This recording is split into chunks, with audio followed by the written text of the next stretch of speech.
Hey everyone. One of the things I wanted to talk about today is leaders versus manipulators. People who encourage us, but also the ones who try to change who we are to make us someone that we're not. The goal today is really just to kind of look at it from a Christian basis. So I also want everybody to if you're not a Christian, just listen to what is being said as the examples.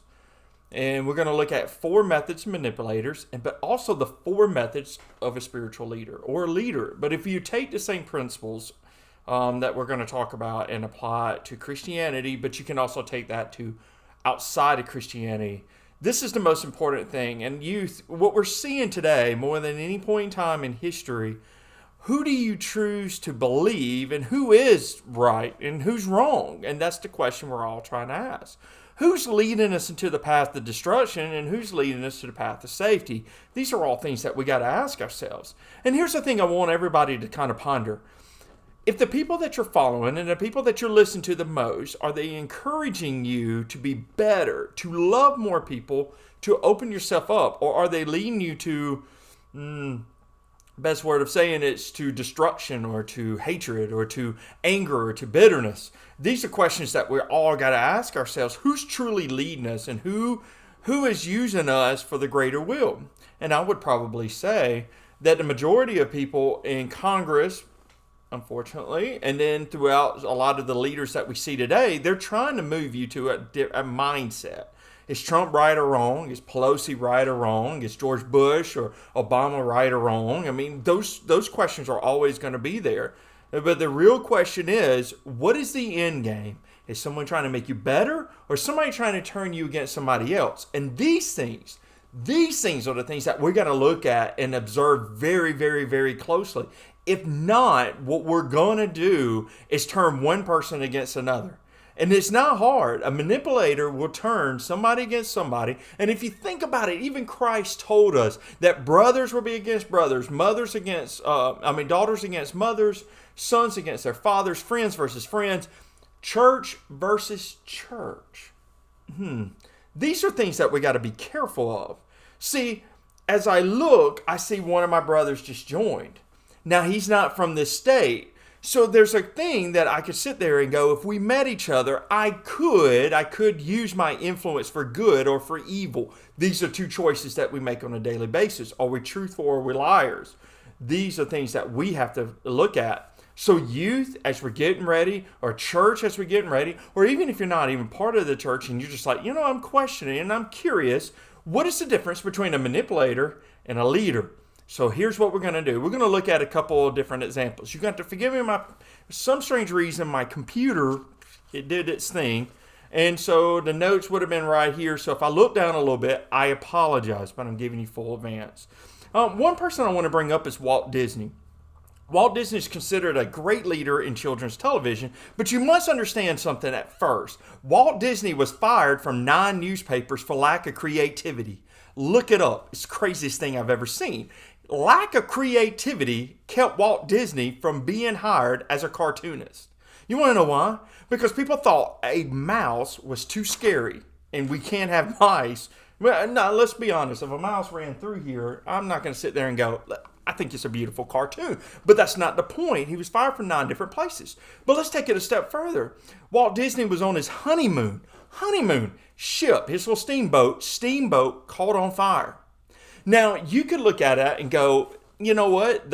All the people who fired me, all the people who discouraged me, the fire on my honeymoon, which took all the rest of my possessions, could actually change some of us. It could change our way we act. It could change our internal, what we call true north. What is your true north, right? So in it, even though Walt Disney was sitting on the riverbank watching the steamboat sink, burning, all their possessions, all that was left, you know what came in his mind? A cartoon. A cartoon of the very thing that people said would scare the dickens out of people and you should not do it. Why? Because when you know your true north and you know who you are, you trust and you believe in who you are, you know what? Nobody can manipulate you to become something else. The problem today is too many people do not have a true north. And when you don't have a true north, you're easily persuaded to be something other than what you truly are. That's why when people look back and they go, I don't know what happened. One day I was this person, and the next thing I was somebody else. I couldn't even recognize, I can't even understand why these things happened. And this is a fair point. But the point I'm trying to make is out of it, Walt Disney never changed who he was. And because he didn't change who he was, guess what he did? He came up with a cartoon that launched the very thing everybody watching this video goes, I want to go to Disney World at some point in time in your life. Why? Because at some point in time, somebody looked at themselves and said, you know what? I believe in myself, and I believe in the mission and vision that I have for my life. That's it. And the question comes down to it, what is your mission and what is your vision in life? And until you answer that, until I answer that, I'll never know what my true north is. I'll never know what really true character that I have until I am faced with the difficulties that come in front of me. Here's another one. Abraham Lincoln faced a lot of people that wanted to manipulate him because he was against some things that most people were for. Imagine sitting there going, you know what, I want to change the way, I want to make all men free. That sounds like a great idea today, but it wasn't. So many people try to manipulate him and to change who he is. You know what, here's another man that faced hardships. There's another man that lost his son, was hated by many, was in part of a brutal civil war which daily was up and down for both sides of the country. And here he is sitting there, but he did not change who he was. Now, you can sit there and say whatever you want. It's understanding who you are that allows you to become who you need to be. So, the last one is Christ. He inspired so many different people. It's kind of hard not to talk about Christ, right? Well, here's the beautiful thing about Christ. Well, Christ, not only, he had his distractors. He had people wanting him, don't preach this, don't do that, don't heal him, don't heal her. She's this, that. Think about it. Think about it right now. If Christ didn't love you, he would have cursed out, he would have abandoned the prostitute. But instead, he saved her and he put it back on them, right? Who are you among you have no sin? Cast the first stone, right? Just cast it. Throw it as hard as you want. Understand that true leaders allow other people to see just how ignorant you are. That's a great thing about leaders. Leaders can point out ignorance quickly. You are what you want to be. You can only be brave if you show bravery. You can only be honest if you show honesty. You can only be righteous if you show righteousness. And these things are not new to any one of us, but to a lot of us, these are the choices that we make on a daily basis. And listen, a true leader, they don't need to proclaim what they're doing. You want to know why? Because they don't need people to see them. A manipulator goes around and he gives to the poor and he takes out an article in the paper to show just how righteous and nice he is. Well, that's not really what it's about. A leader is not here for the position. A leader is here to lead. They don't care about the position and they don't care about the honor that comes with it. They just want to have the opportunity to grow people. They want to have the opportunity to inspire people. They want to have the opportunity to grow people and change people and lift into a place they've never been before. You know what that means? That means you challenge individuals and you move individuals and you place people in the hardest parts of their life. You want to know why? Because if you can accomplish that, you can accomplish anything. That's cool. I don't know about you. I think it's cool. It is what it is. The greatest show of leadership is hope that you give in others, but it's also a hope that lives inside of us. I is only the product of we, and I love that one little part.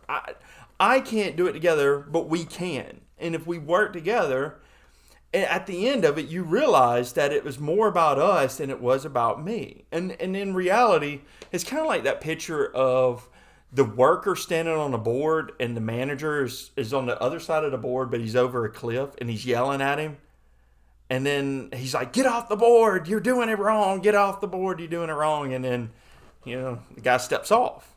The problem is if we're not careful, we don't realize how important it is for everybody underneath us. And if we don't be careful, if we're not careful, we tend to run off the people we need most. And you don't ever really truly know how important somebody is until they're absolutely gone. And when I look at it, I think about my mom. I mean, my mom was a very powerful and inspiring individual. Now she could drive you nuts. I mean, there's no doubt she can take you to a point of just pure frustration, but she can also bring you to a pure joy, just pure joy. I mean, so you have to look at it from both instances, right? And so the way we look at leadership is very simple. Remember this: if no one's following you, are you really a leader? Let's just ponder that one. Why do we use true north? We look at the North Star for direction, right? So they always tell you, I remember this when I was in Cub Scouts, right? If you ever get lost in the woods, you look due west, right? You look due west because there's reliable stars, right? No, they say you find north. Why? Because true north is always true. But there's always going to be a time in your life where clouds come in and it covers up the star. But the star is never really going. So here's the reason why I want to use true north as an example is that what's inside of you, sometimes you're going to make a bad decision and sometimes you're going to do something really, really, really ignorant. And you're going to do it, and that's fine. The problem is that's just a cloud, right? It's just a cloud that blocks up. But guess what? The clouds will soon be gone. What's inside of you, if it's rooted and grounded strongly, it may be covered up, but it can never be removed. That's why parents, is so important to just put that firm foundation, the seed. Church, that's why it's so important to put the seed of hope in people. That's why it's so important that we love each other to a point that we put love so deep inside somebody in case they leave the church or they go about and they do something that you don't find right. But by putting that seed in there, pounding it in, making sure it's in a safe place, guess what? One day, it's like the prodigal son. You want to know why the prodigal son came back? Because he remembered his true north. Remember, he was wallowing in mud and just the nastiness, and he says, my father treated his servants well. My father treated the servants better than I'm being treated now. I would much rather go back and be a slave than it is to be a servant to pigs. And he went home with this earnest expectation. You know what true leadership is? It's being a father, standing outside, knowing your son's coming home.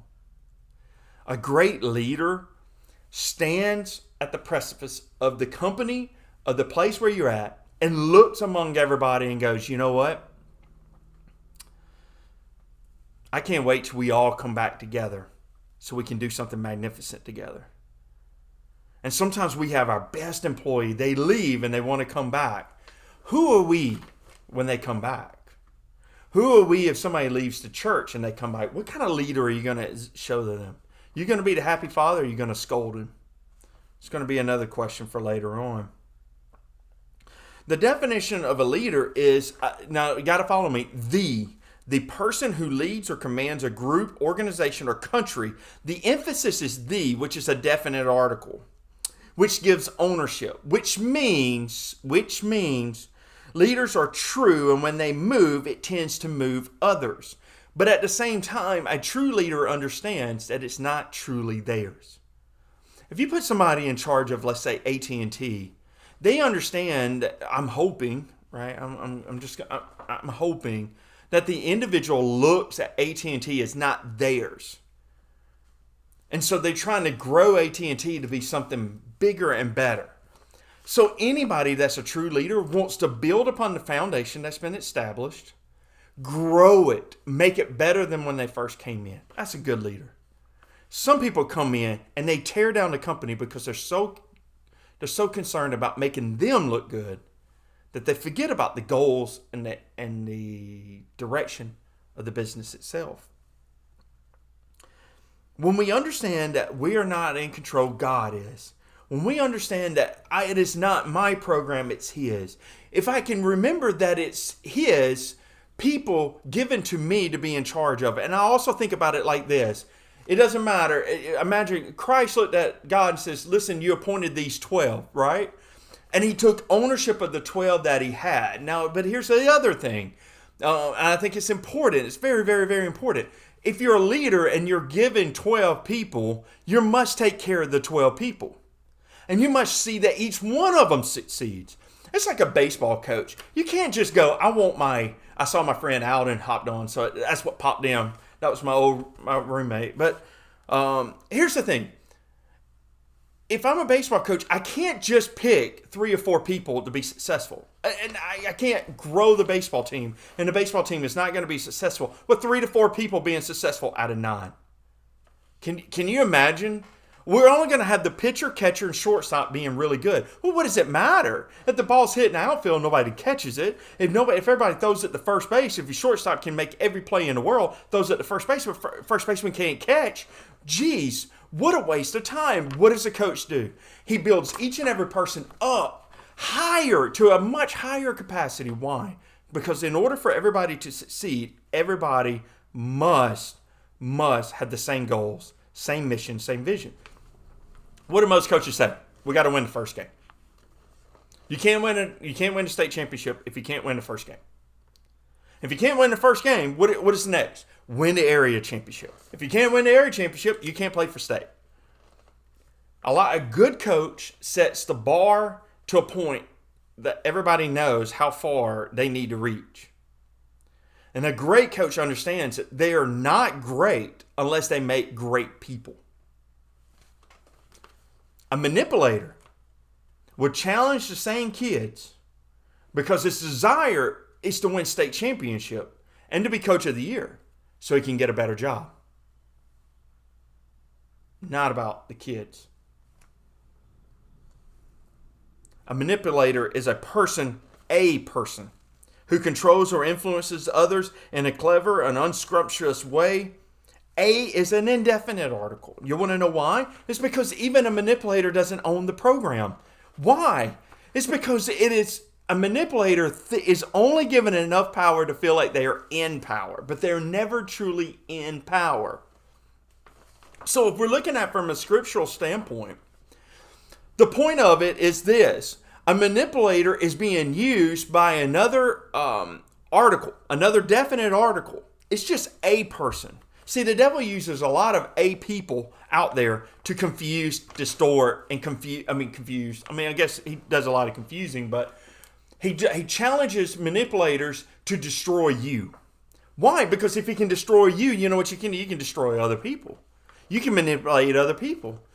But guess what? One of the biggest things for all of us is understanding that by saying I can never be manipulated, I think when it all comes down to it, we're all going to look back at leaders that we're facing today. And we're going to sit there and go, wow, I didn't know they manipulated me like that. You want to know why? Because manipulation involves emotions. That's where it is. In order for me to manipulate you, I have to get to your emotional state. Once I'm tapped into your emotions, I own you. I own you the moment you give up. That is why I'm going to go on it. That's why virginity is so important. Because once you give up that, you've given up the power. And somebody that manipulates a young woman to give up such power, they mainly don't even stay. Why? Because they've already achieved what they wanted. And it's a sad reality.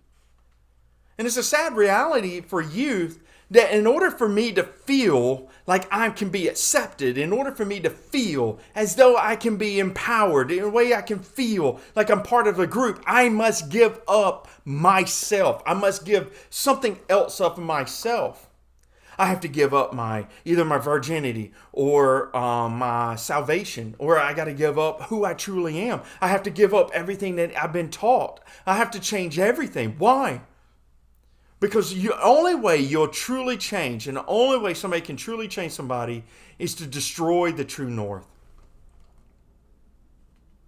And if you give it up, and if you're willing to give up such small things, that's why a lot of this, what we're facing today is one of those things that's very scary. We're giving up little small liberties, a little bit at a time. And it's kind of like Lego blocks. The more you collect, the bigger the building. And if you're not careful, the more that we give up, the harder it is to take back. We have to be very, very, very careful how much we give, and we must measure every leader objectively. This is not a Republican, a Democrat, an independent. It's not a libertarian or a green party or whatever. It's we must measure everybody. The scriptures tells Christians to test the spirits. Test it. Test the spirits. Why? Make sure it is the right. Make sure that the person that's there is truly what they say they are. If it's not, don't follow them. Now listen, the scriptures also gives us clear indications that we're supposed to trust the leaders because God brought leaders to us and God purposely put them there. Yes, God purposely put Trump there. Yes, God put Trudeau in Canada. Yes, everybody that gets placed is what God wants. And sometimes it's used for us to understand His will, and sometimes it's for us to understand how much we can trust Him, and sometimes it's just God. There's sometimes I wonder if He has a great sense of humor. But as we're looking at everything, someone that has, or a manipulator is a controller. They may believe that they are the leader, but in reality, they are the follower. Someone of that character has a leader, even if it is unknown. So guess what? When somebody's trying to change you, it's because there's somebody else trying to change them to change you. Think about it for just a second. I'm going to use a great illustration. I thought about it this morning. If you want to destroy somebody, what does somebody else do? They try and get as many people on the same team as you so that you can confront them as a team. So what does somebody do? Okay, so let's say people don't like me. I know, right? That's crazy. I know. But we use an analogies, right? So let's say Bob and Jan. Bob doesn't like me, so he goes to Jan and says, Jan, you know what? Let me tell you something about Alan. As time goes on, what happens? Jan becomes manipulated by Bob. Guess what? Now Jan doesn't like me. She doesn't really understand why. She just knows she doesn't like me. Now all of a sudden, Jan and Bob goes to Ted. Ted turns around and goes, but I really like Alan. But they turn around and they do that. And the next thing you know, what happens? Ted doesn't like me. Then all three of you now has the power to come at me. We also see this today on social media and all. If somebody's probably not going to like something I say, and they'll get 10 people. Shut him down. Make him stop. Go get him fired. And the problem is dialogue. Dialogue is now missing from today's world. Why? It's because we're now emotional. Say something bad about Trump, 50% of the people are going to be, probably about 35% of the 50% that like Trump will be overly emotional and they'll be upset. Say something wrong about Obama, 40% of people who love Obama is going to be the same way. Why? Because it's all about emotions.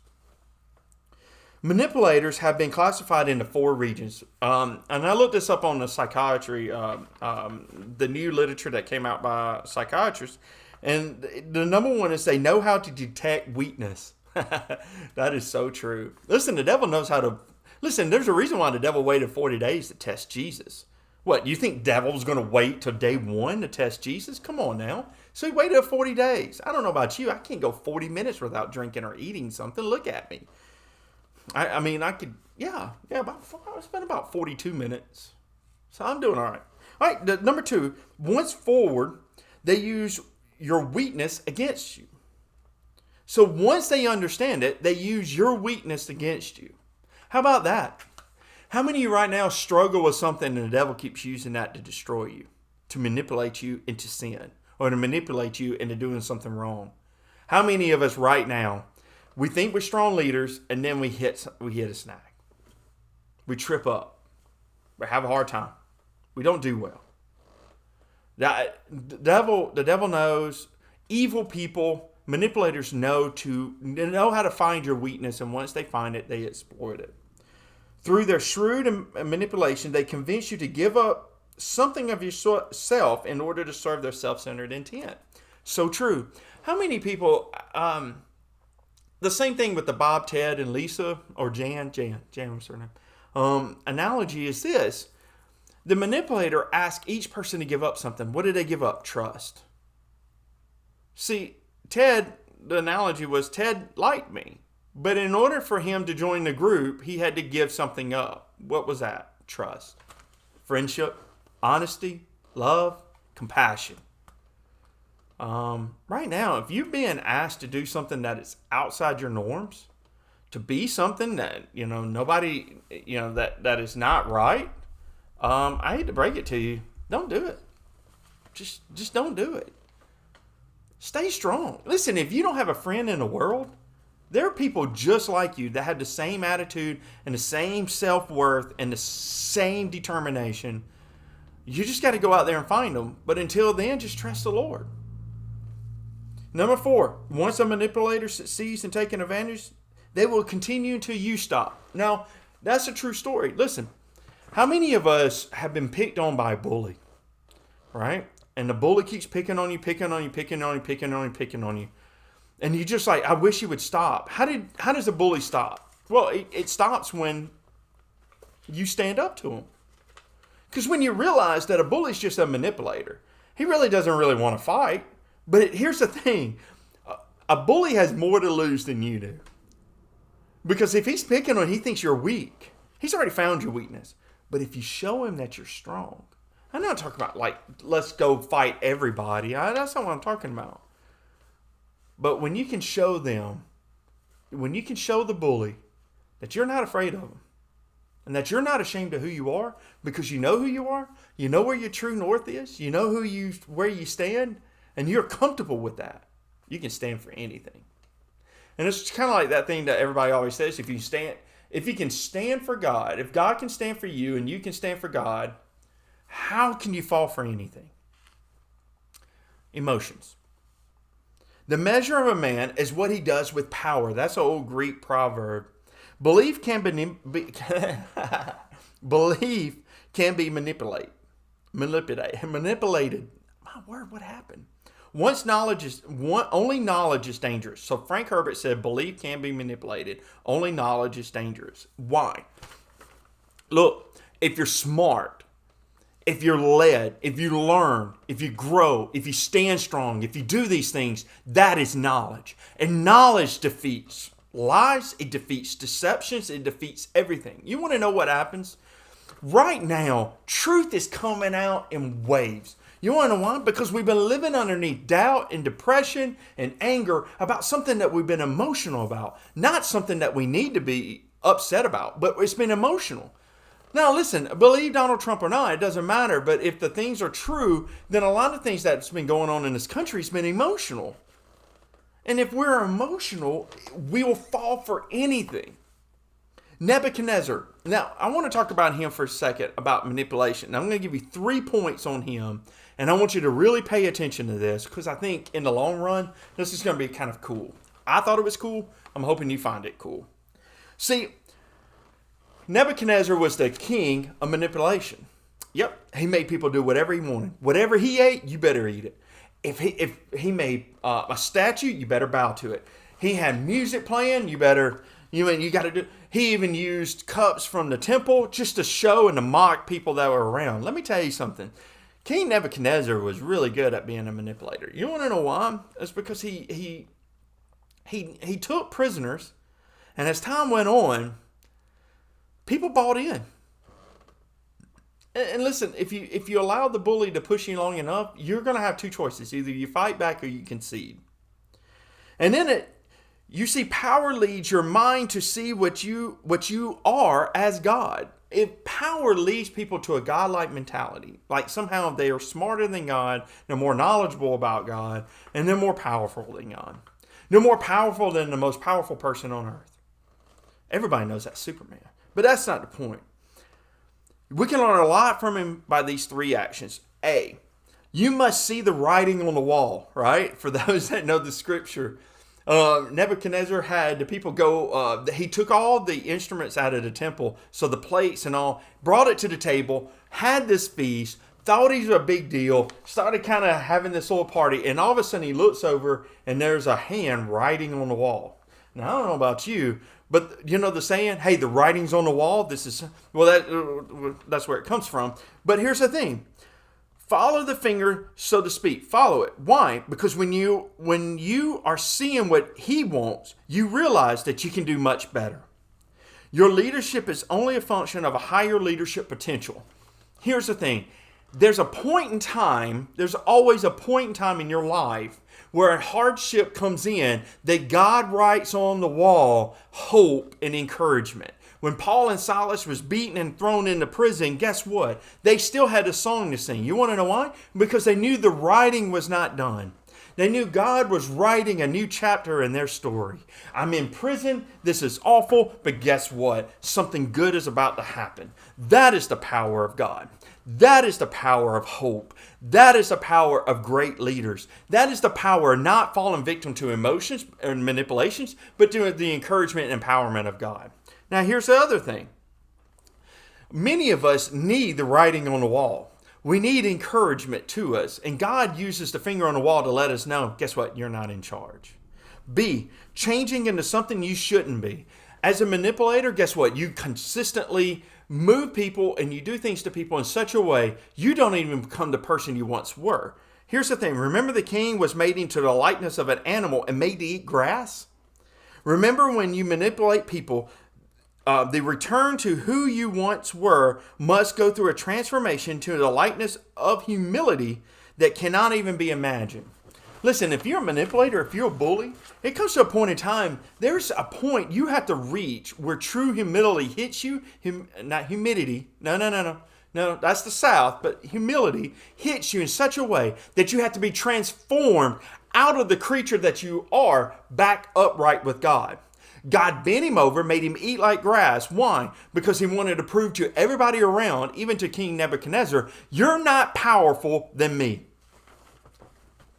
I just felt the mic drop moment. I don't know about you, but mic drop.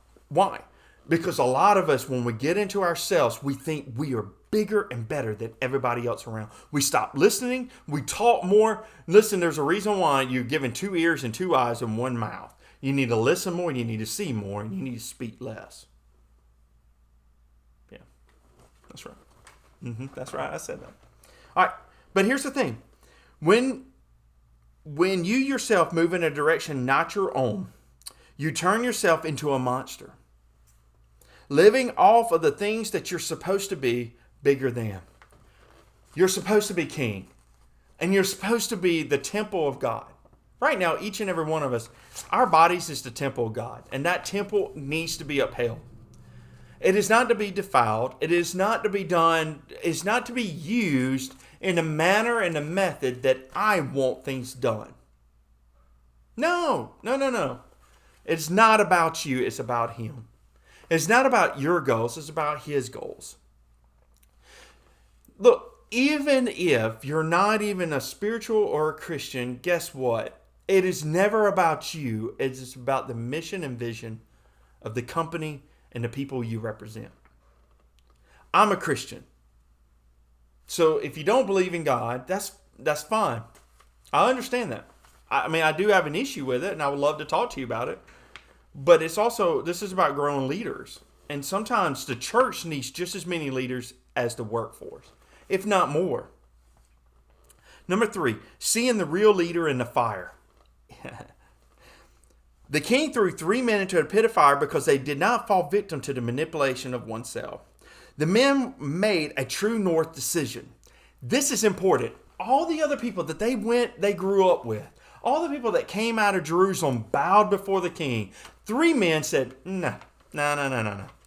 I serve God. I have a true north. My moral compass says no. I'm not diverging from that. The king said, guess what? We're going to throw you in fire. Yeah, that still doesn't mean anything to me. We're going to kill you. That still doesn't change my thoughts. So here's what we're going to do. We're going to throw you, turn up the fire 7 times hotter. Like that. That's what a true manipulator does, right? He sits there and looks at you and goes, you know what? I'm going to make it even harder on you. I'm gonna get more people on social media to talk bad about you. I'm gonna get more people to come to your house and protest. I'm gonna get more people against you that are for you, and we're gonna force you to do what we want. I want you to agree with me. There's more of us than there are of you. You have to change. How about this one? You're old school. You're old-minded. You need to change. You need to catch up to today. Well, that's just the same thing that these 3 people were facing. And instead of sitting there going, you know what, you're right, it has been a while, and you know what? We're still in captivity, so maybe we should just give up everything that God's ever taught us and just bow before you who will die. And then who am I supposed to worship? Can you imagine Japan in the 1930s worshiping the emperor? How many thousands and hundreds of thousands and maybe even millions of people died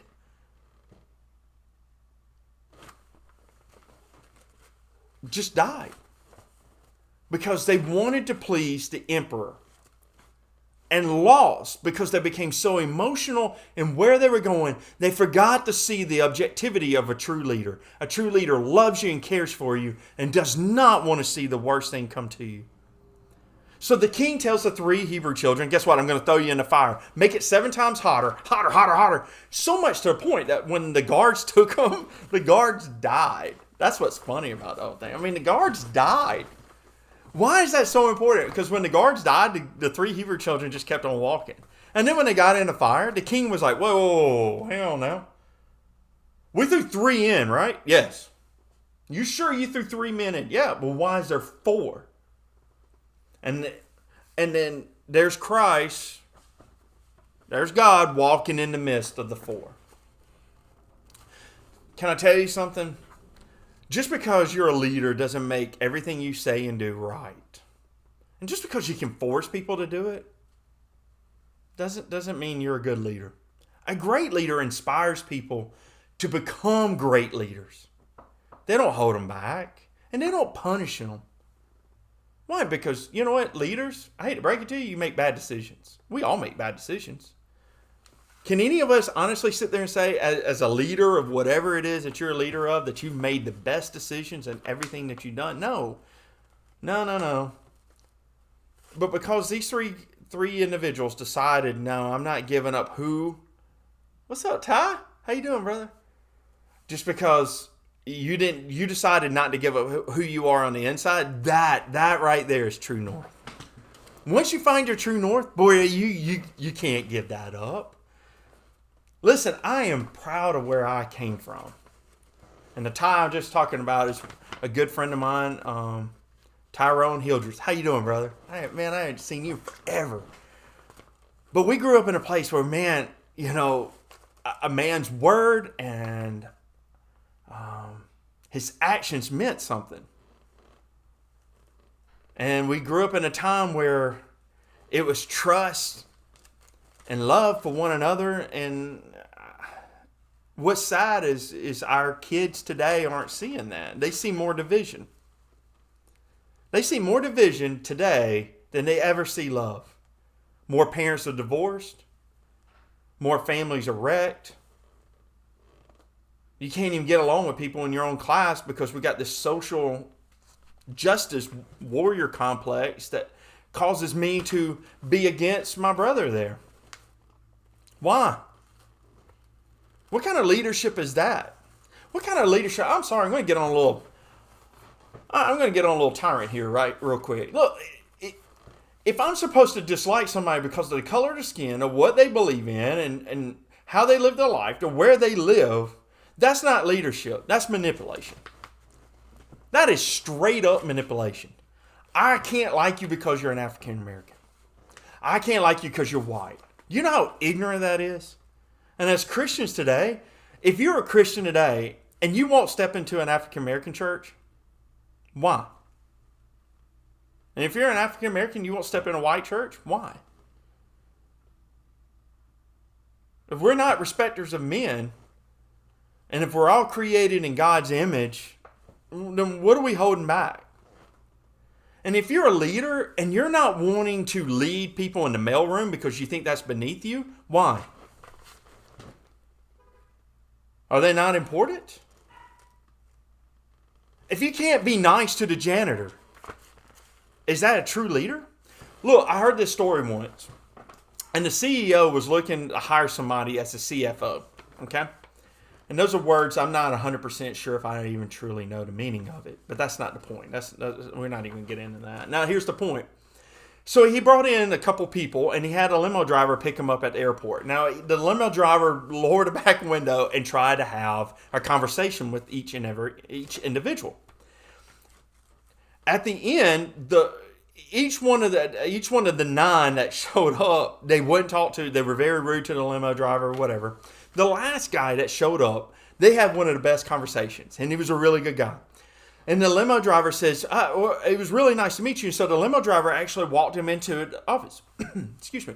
Well, in that process, one of the guys that was in the story, it even said that there was a janitor who was working and he dropped his mop and dropped something else. And the man walked over, picked up the mop and helped the guy and asked the janitor, is there anything I can do for you? And the janitor just kind of looked at him and was like, why are you talking to me? I'm just a janitor. And the guy goes, well, listen, I hope you have a great day. I hope everything gets better, and walks out. Gets on the airplane, flies back. The CEO of the company asks the driver, who do you want to have? And the driver says, of course, the last guy. You want to know why? Because it's the character of the individual that makes the leader, not your position. That's the funny thing about it. A lot of us think that just because you're a CEO, a CFO, that makes you somewhat special or makes you above people. And the reality of it all, listen, it is not true. Definitely not true. What makes you a leader is the character inside of you. What makes you a leader is how you strive and you move people to be better. That is a mark of a great leader. A manipulator only does things to glorify themselves. If you right now want to be a leader of something, ask yourself why. Like for example, I ran for Mississippi Athletic Trainer Association president. The individual that won, her name is Kira Birch, and I'm so happy for her. Funny thing is, her husband was one of my college roommates, which is really kind of weird. But anyway, but the only reason why I ran, and I'm not upset for losing. Why? Because the membership is going to be in good shape. I ran with the hope of growing the membership as well. See, the thing is I don't really care about the presidency. If I won or not, it didn't change what I was planning on doing with the state and with athletic trainers and with individuals within my profession. I wasn't going to change that. And being a president doesn't change who I am. It doesn't make me a better person. It doesn't make me a smarter person.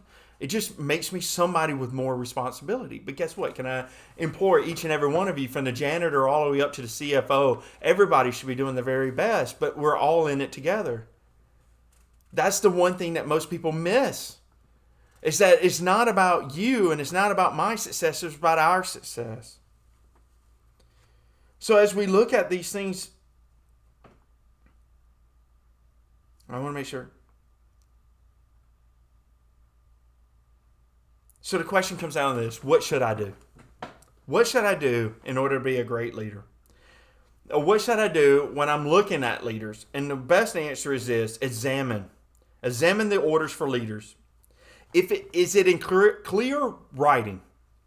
Is it changing you against your true north? That's important. See, the scriptures tell us to obey those over us in the Lord, right? He also says trust the governors. It also says trust the leaders that have been appointed over you. Now, if they give you a lawful order, this is why it's also important. If you get pulled over and a police officer, baby, I'm sorry, I'm doing a live stream.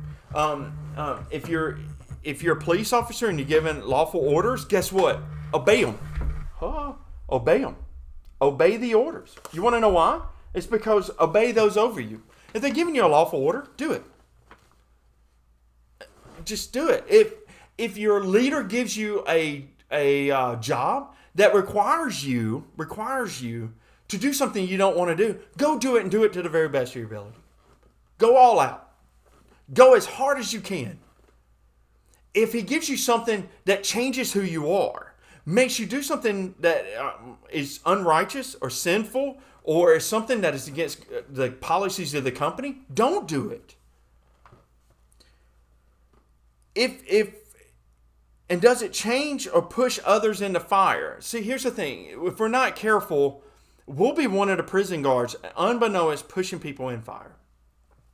Don't let anybody change who you are. And the question comes down to it is why? Because it is hard to lead someone against their true nature and their true north. It's very hard to treat somebody or to move somebody against who they are inside. And I know this is long, and I get it. But this is something very, very important today. I'm hoping I'm going to say something that means something to somebody. Because to take away a man's freedom of choice, even his freedom to make the wrong choice, is to manipulate him as though he were a puppet and not a person. Madeline L. Engel.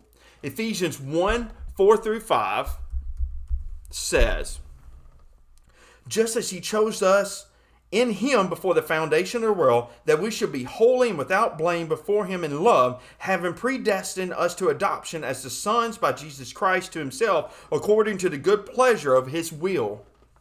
Proverbs tells us in 3:31 this.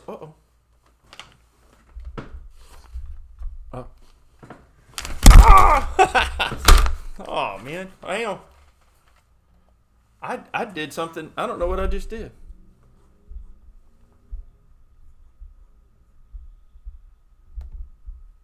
Something happened. I don't know what I did wrong. I think I just dropped my phone. And there we go. It's like a selfie. I'm doing a selfie today, and it's a selfie. Just give me a minute. I'm sorry, everybody. I'll try and edit this mess out. Yeah, I didn't mean to do that. It's sometimes when you work within the parameters that you have, there's times where you win and lose, right? You just win and lose. Sometimes I win. Apparently, I'm losing today. So, I got to hurry. Proverbs 12:26. As long as phones, yes. Thank you, everybody.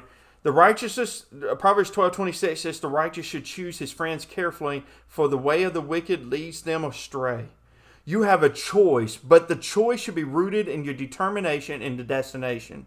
You must determine sheep or lion. You must decide righteous or righteousness. See, you have the choice today to become a lion or sheep.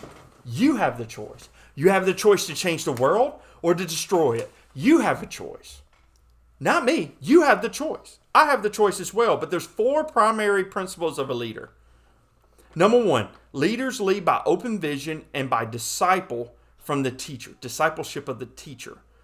Luke 6:39-40 says, and he spoke a parable to them. Can the blind lead the blind? Will they not both fall into a ditch? A disciple is not above his teacher, but everyone who is perfectly trained will be like his teacher. Now,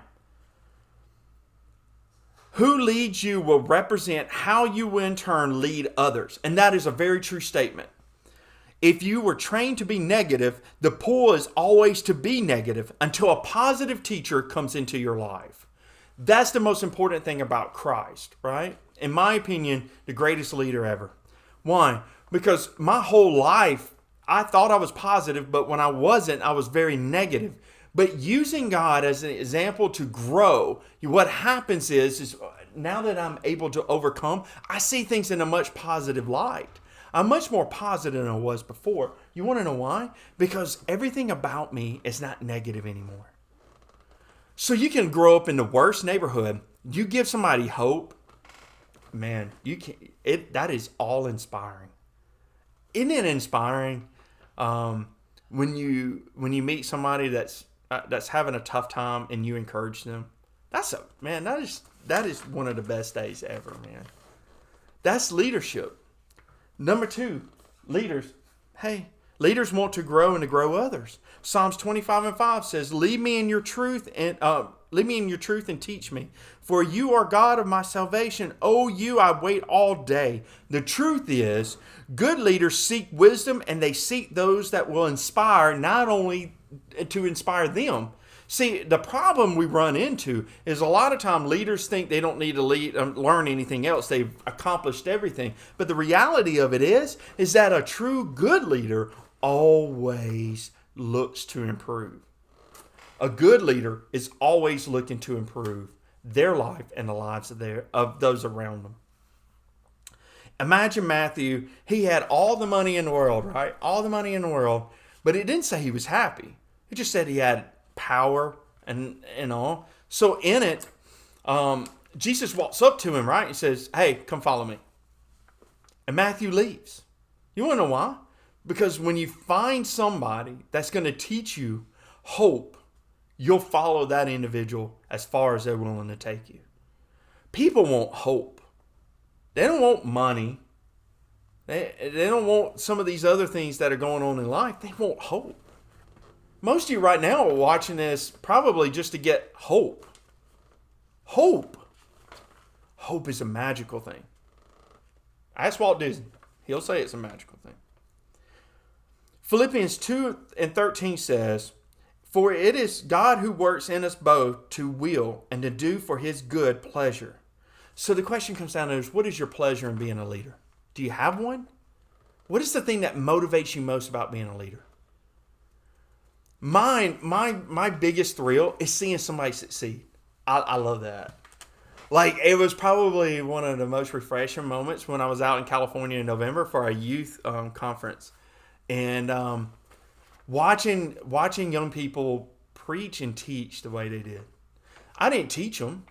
I mean, it wasn't me. I was just happy for their pastors, their youth leaders. That was inspiring to me that we have such great leaders. You know, we're overly blessed in Zion Assembly, which is our church, but we're overly blessed in this country for some of the things that we have. If we're not careful, we'll find the very reason for our country not to be joyful about.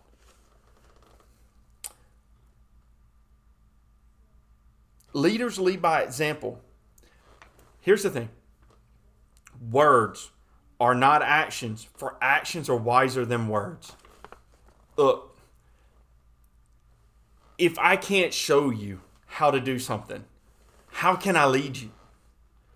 But if I'm not willing to teach you, how can I complain because you haven't learned? A leader's responsibility is to grow people, but it's also being able to do it themselves. That's why a leader must know each integral part of who they're leading. So the mailroom, if you're the CEO, know what the mailroom's doing. Find out what the janitors are up to. Why? Because it's your company. And if it doesn't matter to you, and other people don't matter, they won't see the company as something that matters. Imagine if everybody just didn't care about the company. How would anybody succeed? How would the company succeed?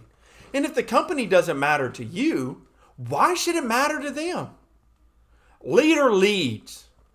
Period.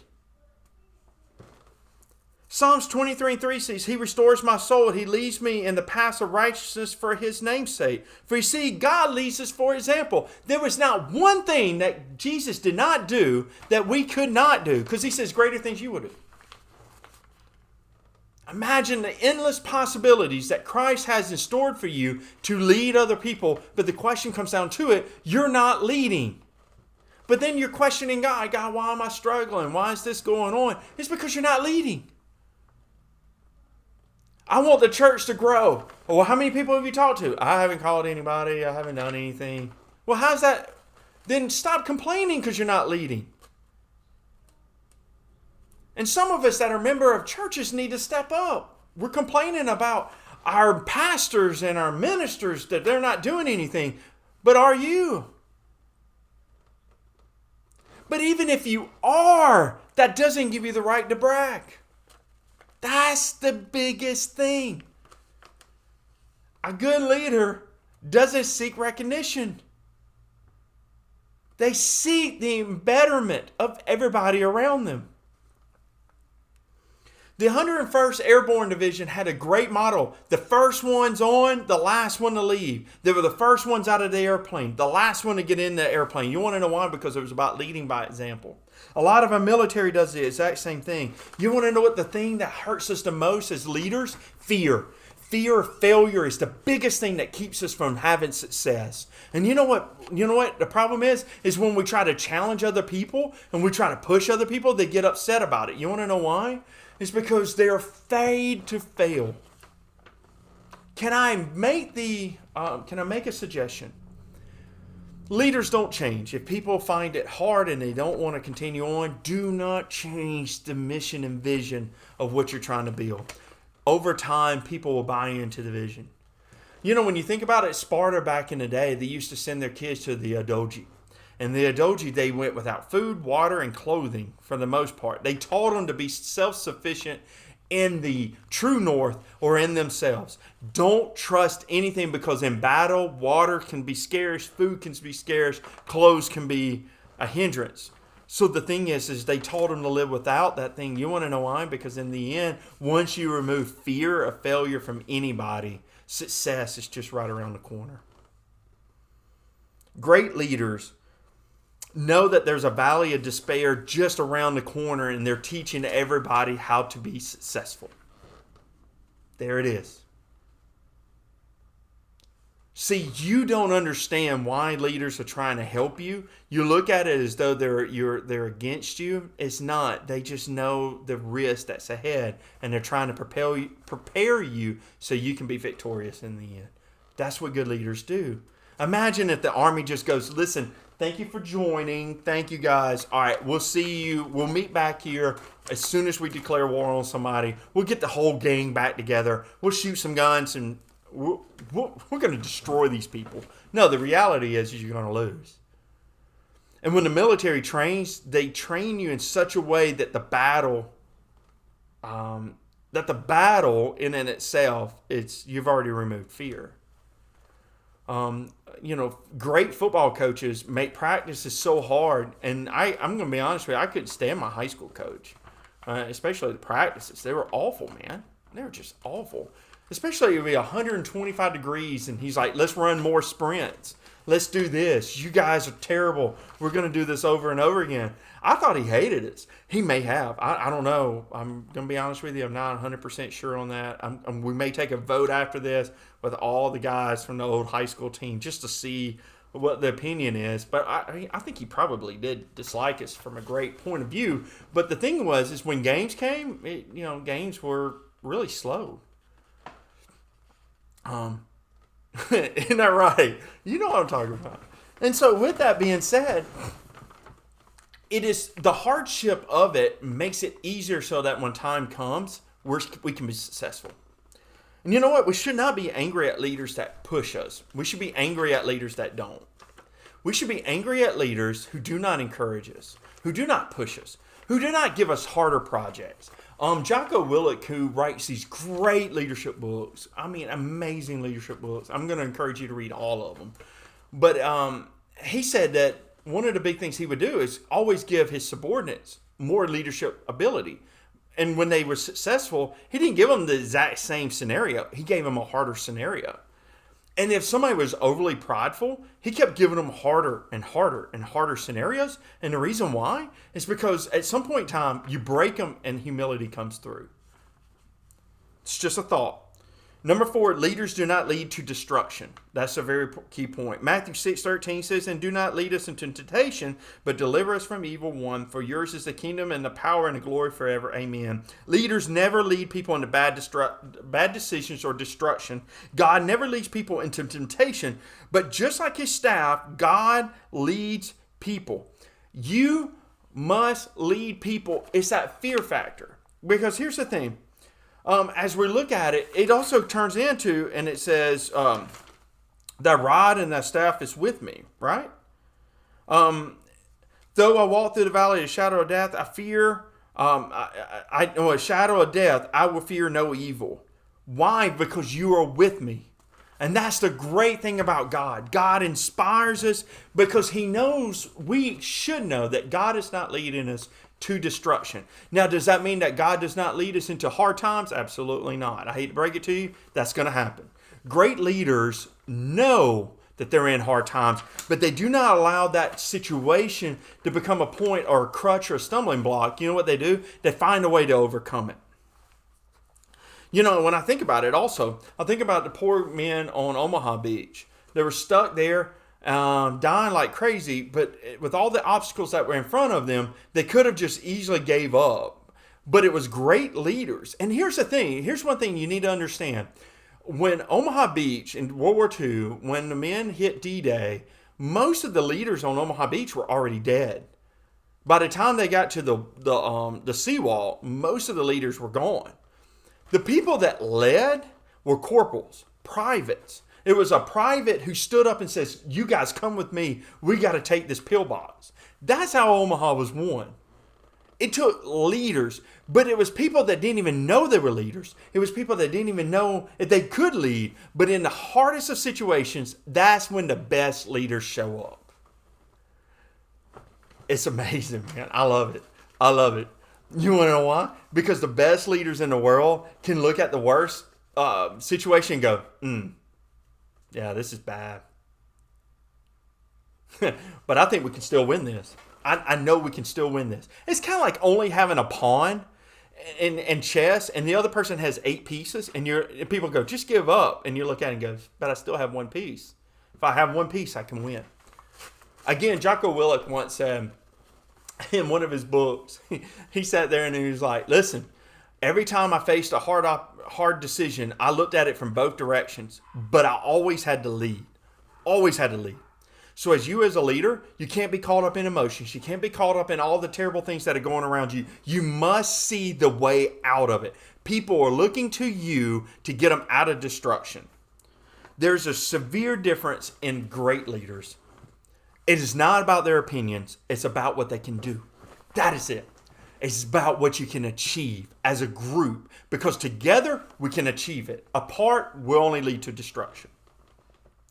Now I want to give you 3 people, and then I'll close it out. I really didn't mean to go over like to an hour. It was really a 4-hour speech. I kind of condensed it to a 1. You know what I'm saying. Yeah, I did talk about my high school football team for about 10 minutes, so that was not planned in the notes. But I want to give you 3 people, but I want to give you this quote. Leadership is lifting a person's vision to high heights, the raising of a person's performance to a higher standard, the building of a personality beyond its normal limitations. Peter Drucker. You know, that's a great leader lifts people up. A great leader rises people up to let them see bigger things, to let them get over the valley, because when you're in the valley, you can't see what's ahead.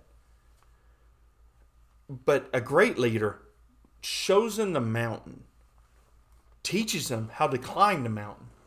Because once you're on top of the mountain, you can see the promised land ahead. You know, when Moses wasn't able to go, the Lord at least let him climb up to the mountain and says, look, there's the promised land. Now, you may sit there and say, but he still didn't get over there, but he saw it. Leader number 1, and I'm going to read you a quote that backs it up. If your actions inspires others to dream more, learn more, do more, become more, you are a leader. Yes. And that was John Quincy Adams. I'm going to read it one more time. If your actions inspires others to dream more, learn more, do more, and become more, you are a leader. The question comes down to it. Do you fit any of these? I mean, do you fit these standards? Paul was once Saul.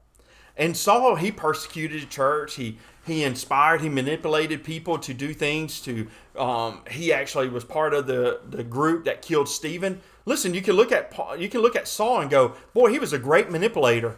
But to a Christian too, we can look at him and see the great leader that he was as well. See, it comes a point in time in every leader's life that we all are like Saul in some form of way. We're all trying to figure out how to lead. We're all trying to figure out how we can get people to do what we need to do. And it's not until we realize that it's not about our capabilities. It's about our capabilities and about trusting into a higher force to be our moral compass and our true north. Right? So if Jesus is my true north, then everything that I do stays in line with him. Anywhere I go, I can find him. Wherever I'm lost, I can still look up and see Christ. And with him, he leads me into the path of salvation. He leads me down the narrow way. He leads me into a way that inspires other people to become great. Boy, that's the great part about leadership, is that we inspire people to be bigger, to do great things.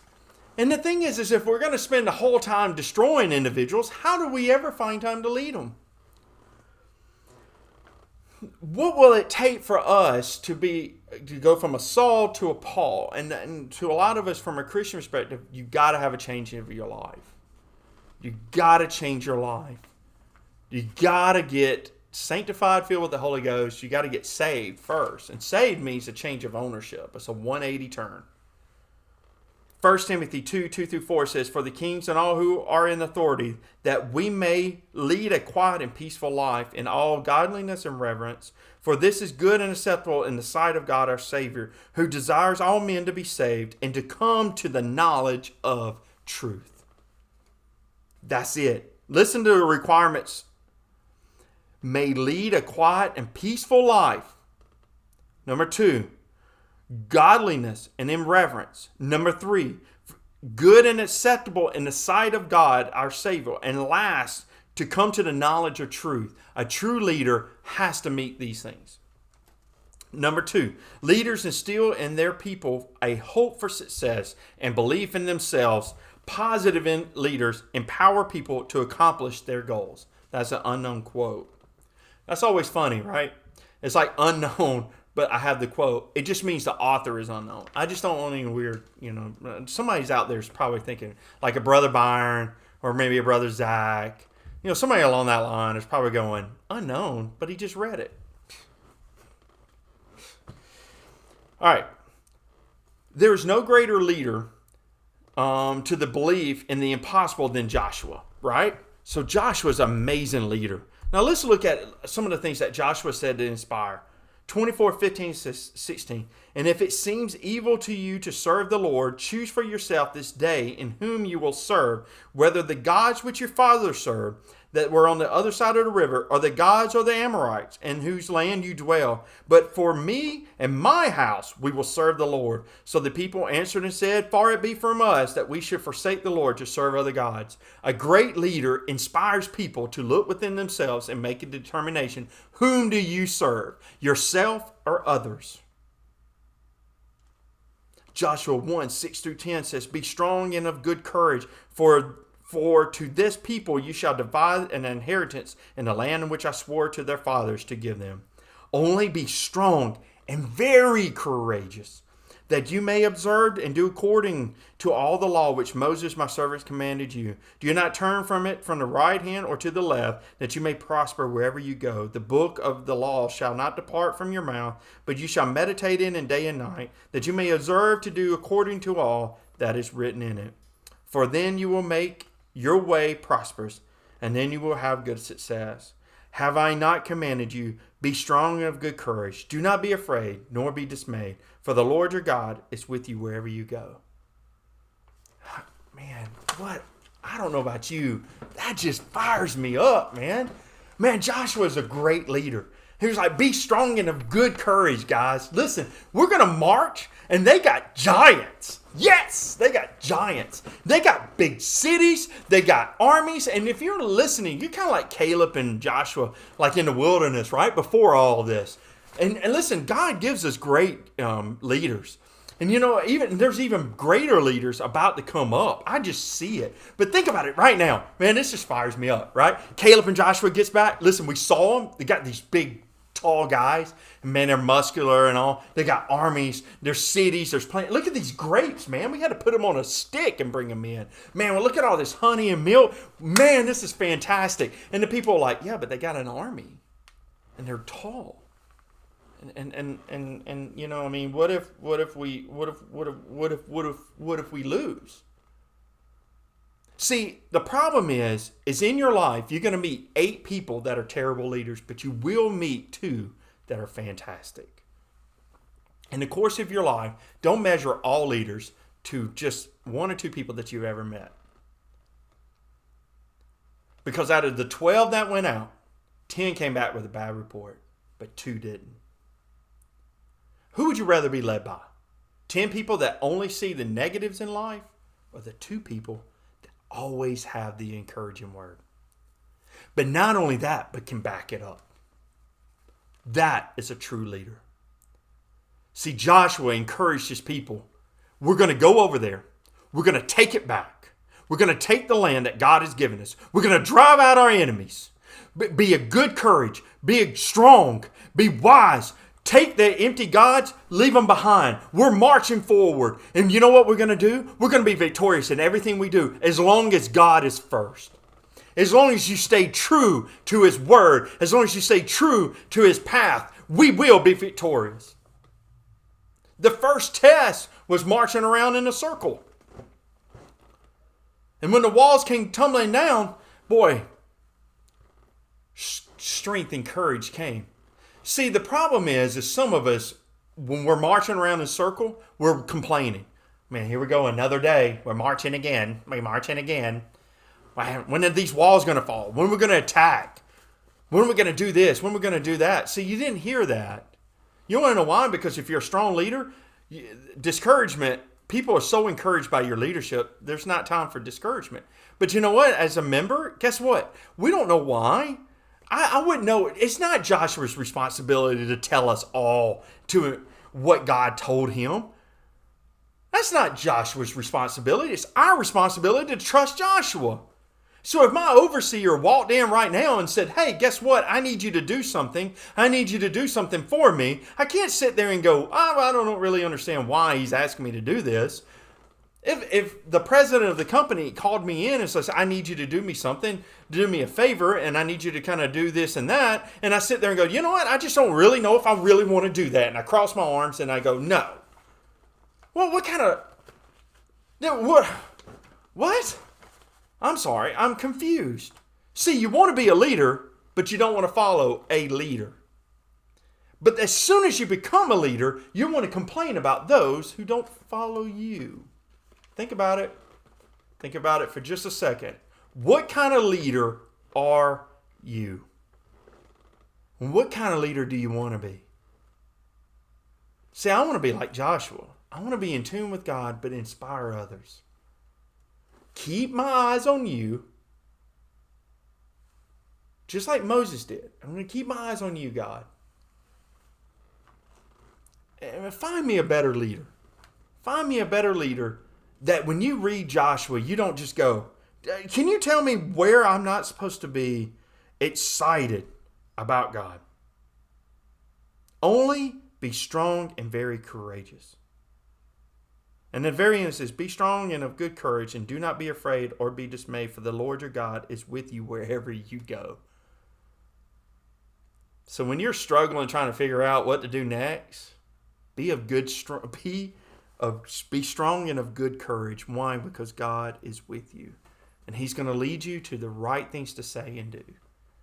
A great leader always prays, and a great leader always seeks God first before he speaks. Now, does it make you a bad leader if you're not a Christian? No. But you better have a good true north and a good moral compass, though. And see, I don't know. I mean, it's something about having something that's inside of you that is your foundation that allows you to be successful. And I found that out over my life. The times where I thought I was successful, I was really just prideful. The times now that I'm successful, it's only because it's God. I have yet to be successful in myself. Trust me, that's hard. That's hard to figure out. I think I've been successful twice on my own, but I don't know how. I don't know. I'm still not 100% sure if that really was success. All right, C. One of the marks of a true greatness is the ability to develop greatness in others. J.C. McInerney, he has great quotes. If you won't, look him up. That guy rocks now. In John 14:6 says, Jesus said to him, I am the way, the truth, and the life. No one comes to the Father except through me. Matthew 10:27-31 says, whatever I tell you in the dark, speak in the light. Now I'm going to stop there, but read the rest of it. You want to know why? Because a true leader speaks light. It opens up darkness. And you know what? If you're with Christ, guess what? He is the way, the truth, and the life. So if you want to have hope, and you want to have glory, and you want to have hope, and you want to find everything that is what God has in store for you, you follow him. Why? Because the darkness that is inside of you, he lights it up. So the things that you're strong in, he encourages. The things that you're weak in, that the devil wants to use, he lights it up so we can get it out of us. Man, it's something about Christ that inspires us to do great things. We're almost compelled. It's almost like Christ doesn't have to beg us to do great things. Man, just think about it for just a second. Whatever I tell you in the dark, speak it in the light. Whenever is going on in your hardest days as a leader, as a follower of Christ, as a member of the church, God is going to speak to you in that moment that you can bring forth light. A true leader develops greatness in others. 1 Timothy 3:1. If a man is eager to be a church leader, he desires an excellent work. The last thing I have tonight, and listen, I pray that I've said some things to encourage you. I try to find as many examples as possible to, if you're going through one situation or another, you can look upon that, and I gave you stories and storylines and the quotes that I gave you. Look over John Quincy Adams one more time. I've got to read this one more time. I'm sorry, y'all, but this... if your actions inspire others to dream more, learn more, do more, become more, you are a leader. John Quincy Adams. Just think about it. Just pause on that one. The last quote before we cut it off, even though you guys have been, for many of you, I want to thank you so very much for coming on. I dropped my phone earlier. We had some issues. I got some lighting issues because I dropped the phone, kicked my computer. And there's probably something else I did wrong. So thank you for staying with me through this. The last quote I have for you is, the line of power can separate the most resolute of a Christian from a true nature of Christian leadership, which is to serve others. It is difficult to stand on a pedestal and wash the feet of those below. Charles Colson. Listen to this one more time. If you seek the work of an evangelist, or as a bishop, as a CFO, as a CEO, remember, it's really hard to wash the feet of those that are below you when you're above them. One more time, the quote. The line of power can separate the most resolute of a Christian from the true nature of Christian leadership, which is to serve or to service others. It is difficult to stand on a pedestal and wash the feet of those below. We got a couple more that I have lined up for leadership. We're going to talk about false teachers. We got a couple more on some analogies of leadership that we can use for church and to grow the church and to grow the hope of Christ in each and every one of us. So I just want to say thank you so much for hopping on. Feel free to leave any kind of feedback, positive, negative, that's fine. As long as it's honest, I'm fine with it. If it's made up, hey, I'll take that too. Yeah, I can take that too as well. So anyway, listen, God bless. I'll give it time, so it'll probably be next week or the week after next on the next one, but it will be called False Teachers. Okay? Thank you so very much. Good night, everyone.